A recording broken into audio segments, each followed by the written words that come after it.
Hello, I'm Marve from English Language and Literature class. In this video, I will be talking about nature concept in Frankenstein story. So let's get started with my content. My content includes Mary Shelley's short biography, summary of the Frankenstein, romantic movement, nature concept in the novel, and I have some comprehension questions and quotations from the novel. Well, Mary Shelley was born into an educated family. Both parents were philosophers, but unfortunately, she lost his mother when she was born. Um, Mary Shelley had an affair with Percy B. Shelley, who was also a writer and a poet in English literature. One day, the couple visited their friend, Lord Byron, who suggested an idea, which was who could write the most chilling ghost story ever. Well, this reckon inspired Mary Shelley, so she started to write a Frankenstein novel when she was only 18 years old. Um, Now, today, after 2000 years, Frankenstein novel is one of the most famous Gothic books. So let's see the summary of Frankenstein. The story starts with the letters of a young captain whose name is Walton. Through these letters, we see the adventures of Victor Frankenstein. So let's see his family. As you see, this is his family. I will talk about it a little bit. You see the parents of Victor, and their parents adopted a daughter whose name is Elizabeth. The parents always want Victor and Elizabeth get married when they grow up. And here you see Clerval, Frankenstein best friend, and his little brother William, and the maid of the house, Justin. Well, Frankenstein is a man who always chases after knowledge. He starts to work on an experiment, which is to recreate a new life by collecting body parts from the mortal bodies. When the creature wakes up, as you see in the photo, Victor escapes from the room in a hurry because he's scared. He is very terrified, and he abandons his own creature. Well, later on, the creator wants to get revenge on his own creator Victor, as he has left him like that. So the so-called monster kills the little William, brother of Victor Frankenstein. In a way, I will not give the details. In a way, as a result of this murder, the innocent mate Justin is arrested and killed.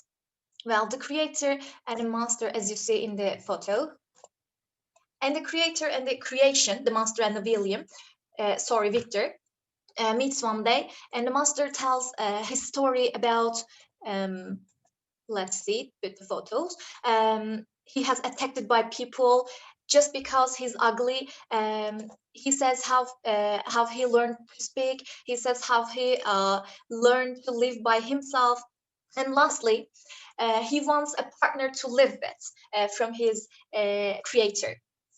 At first, Victor Frankenstein rejects this idea, but later on he decides and goes to Scotland for this mission.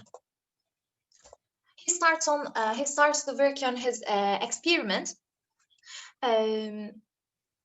but while working on this experiment, he thinks that no, he cannot create another monster into this world, so he gives up on the experiment. And when the master learns this decision of the Victor Frankenstein, master promises that he will be with Victor on his wedding night. So Victor throws the body parts, the experiment parts, into a lake, and while sailing, he finds himself on the shore of Ireland.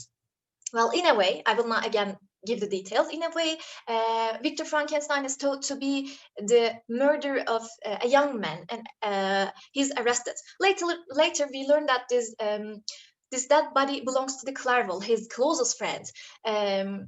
But later on, Victor Frankenstein is released as he has not killed him. So Victor goes back to his hometown to get married to Elizabeth, and they get married. But in their wedding night, let me show you the photos. Victor remembers the promise of Master, so he waits outside on his wedding night. But while he's waiting outside, the Master gets inside and kills Elizabeth. After Elizabeth died, Victor's father dies of Elizabeth's grief. And so Victor Frankenstein devotes his life to find the monster and devastate him as he has devastated Victor's own life and his family. So both the creator and the creation find themselves in Arctic Ocean. While chasing the monster, Victor Frankenstein gets very exhausted, and he's gotten into the ship and tells his story to the captain of the ship, as I said before, the Walton. Well, after he tells his story, no sooner he finishes telling his story, he dies, and the monster comes for a farewell to him, and he says he's going to commit suicide as he thinks he's not worth to live in this world.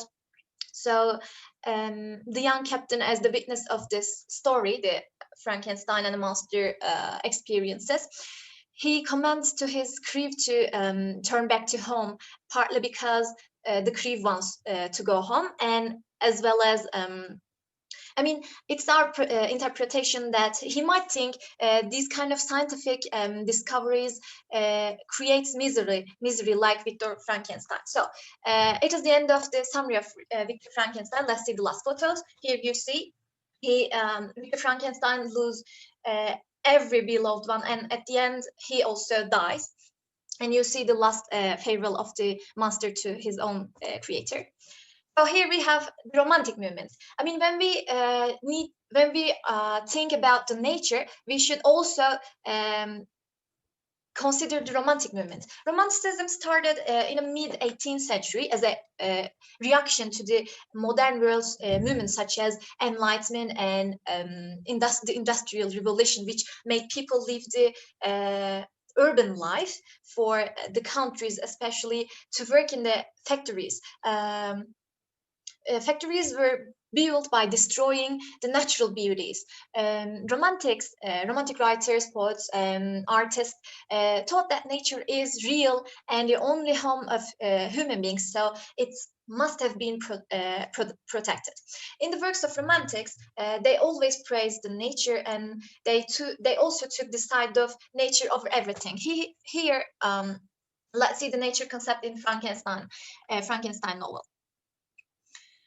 Well, as a typical romantic attitude, which is to show the nature at its most impressive way, and in this kind of scene, the man is always lost in the nature. While reading the Frankenstein novel, actually, as the readers, we witness the depictions of the natural scenes and the relationship between the characters' emotions, feelings, inner thoughts, and the nature. So it is obviously seen that nature has a highly significant effect on the mood of human beings.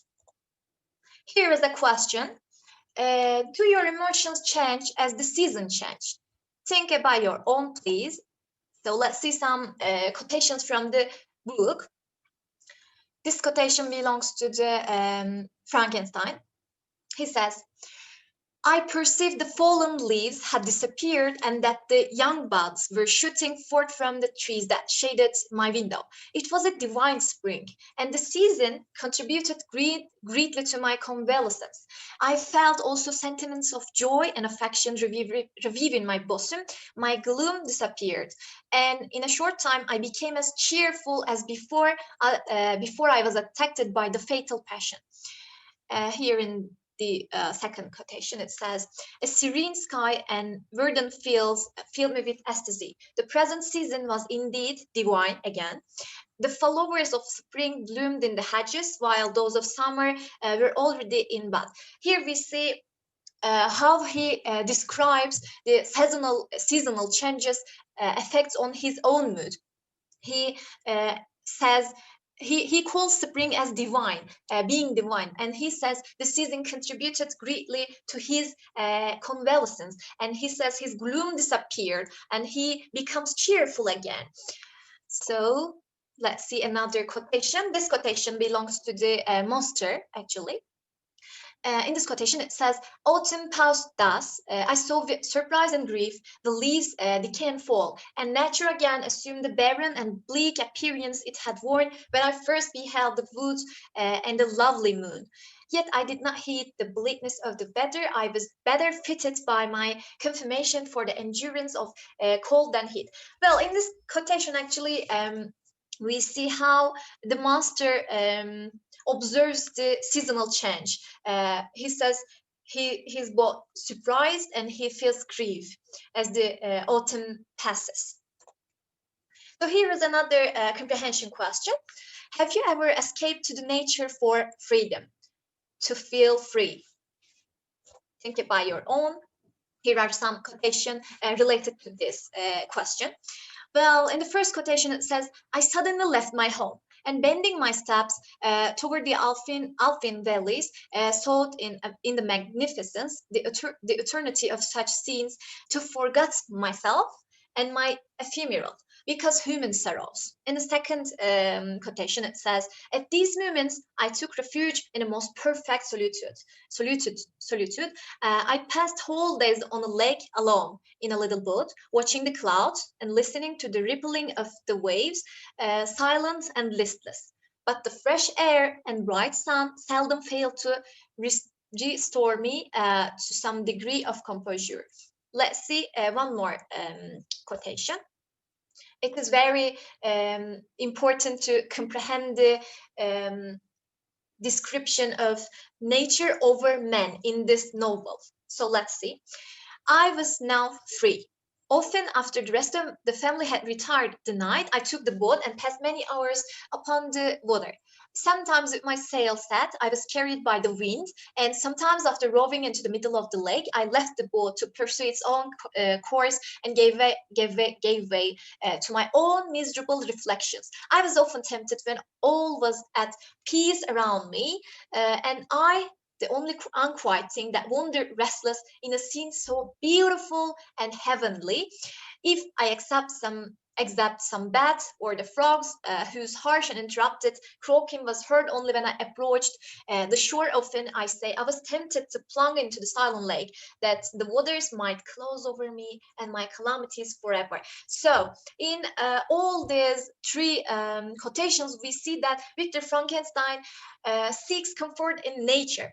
He thinks when he's in the nature, he feels free. He feels his own miserable might go over, and he thinks he describes the nature as peace around me, peace around him actually, and he says the scene is beautiful and heavenly, and he even think that if maybe if he drowns into the lake, uh, the waters might close over his calamities forever, his sorrow forever. So here is another question. Actually, this is the last question of mine. Have you ever thought that there is a connection with the weather and what you have come through? So let's see the related quotation with this question. In the quotation, it says, the waters were placed, all around was calm, and the snowy mountains, the places of nature, were not changed. By degrees, the calm and heavenly scene restored me, and I continued my journey towards Geneva. The storm appeared to approach rapidly, and on landing, I ascended a low hill that I might observe its process. It advanced, the heavens were clouded, and I soon felt the rain coming slowly in large drops, but its violence quickly increased. William, dear angel, this is thy funeral. This is thy dirge. So this quotation is actually taken from after little William's murder. Victor Frankenstein heads to the mountains, and he sees that there is an upcoming storm. It advances, the heavens get clouded, its violence quickly increased, and he relates the weather condition with his brother's murder. So he thinks that the weather, the clouds, the nature is also is set for the little William, and he thinks that it is his funeral, it is his dirge. So, briefly, it is clearly seen through these quotations from the novel, the nature and the feelings has an irrefutable relationship between two. When examining these quotations, there are some certain places, such as mountains and such as lake, and there are some certain seasons, such as spring and autumn and winter. Uh, to be so these places should be mentioned about. Let's see the mountains. Mountains is the place when mountains are the places when Victor loses his beloved ones. He heads up to the mountains, such as when he has lost his brother William and the innocent maid Justin. He goes to the mountains for his solace, which shows that he seeks the comfort in nature. So when it comes to the spring, uh, both monster and so-called monster and the creator feel joyful in spring when spring comes. When spring comes, it is said in the novel that the monster says his heart gets lightened when the spring comes. But while the winter is coming, monster said his heart gets darkened. So this is the perfect effect. Irrefutable effect of nature um, on the sorry. And this shows the irrefutable relationship between the nature and its effect on the human being's emotions, feelings. So, lastly, I can say that according to Mary Shelley, she thinks that nature is controlled by immutable laws. So, since Victor Frankenstein has violated these laws by recreating a new life by playing the god, actually, Shelley, as the writer of this novel, punishes him to death. Actually, this is the end of my presentation. Thanks for listening. I wish a good day for all of you.